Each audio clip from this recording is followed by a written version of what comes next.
Ikdienā ejot pa ielu, apmeklējot sabiedriskās iestādes, braucot ar automašīnu, mēs nepievēršam uzmanību dažādiem, mūsuprāt, sīkiem šķēršļiem, kas jāpārvar cilvēkiem ar invaliditāti. Tomēr nereti tie viņiem liedz iespēju patstāvīgi doties uz darbu, iekļūt sabiedriskās iestādēs, lai saņemtu pakalpojumus, patstāvīgi apmeklēt skolas un slimnīcas. Viņiem jāatsakās no kultūras pasākumu un atpūtas vietu apmeklēšanas.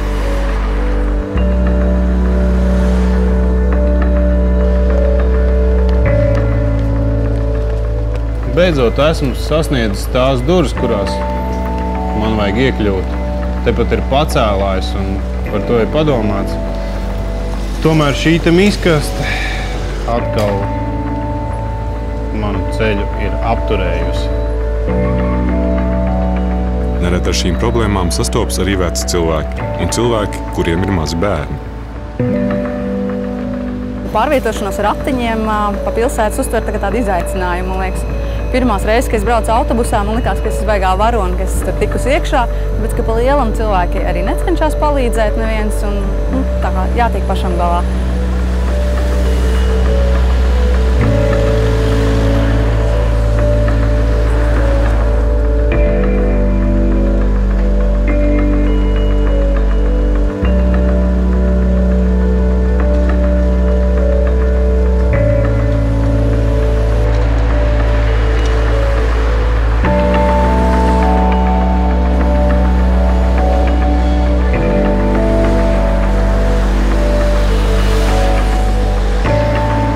Cilvēku atstumtību iespējams mazināt, ieviešot universālā dizaina principu.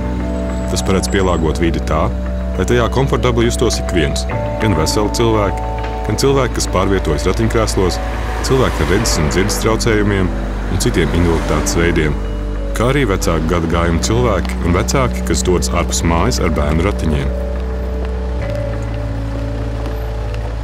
Pienākot šajā režīmā, kad viņš mierīgi tikšķi, tas nozīmē, ka šobrīd deg sarkanais, es nevaru šķērsot braucamo daļu.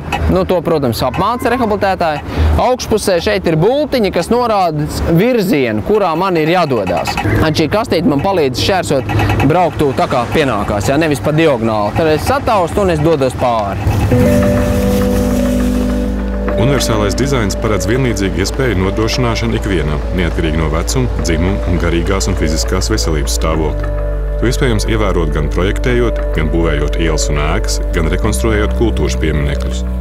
Bīdāmās durvis ir alternatīvs risinājums veramām durvīm, atvieglot vēršanu un aizvēršanu personām ar kustību traucējumu konkrēti, kuri pārvietojas riteņkrēslām. Universālais dizains ļauj padarīt vidi arī estētiski pievilcīgu.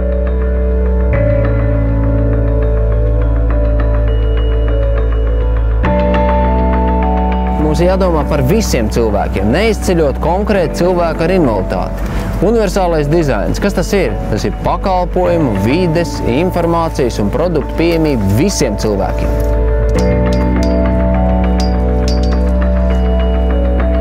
Šīs filmas 10 epizodēs piedāvājam veiksmīgus universālā dizaina risinājumu piemērus, kas kalpos kā paraugs tālākai vides sakārtošanai Latvijā.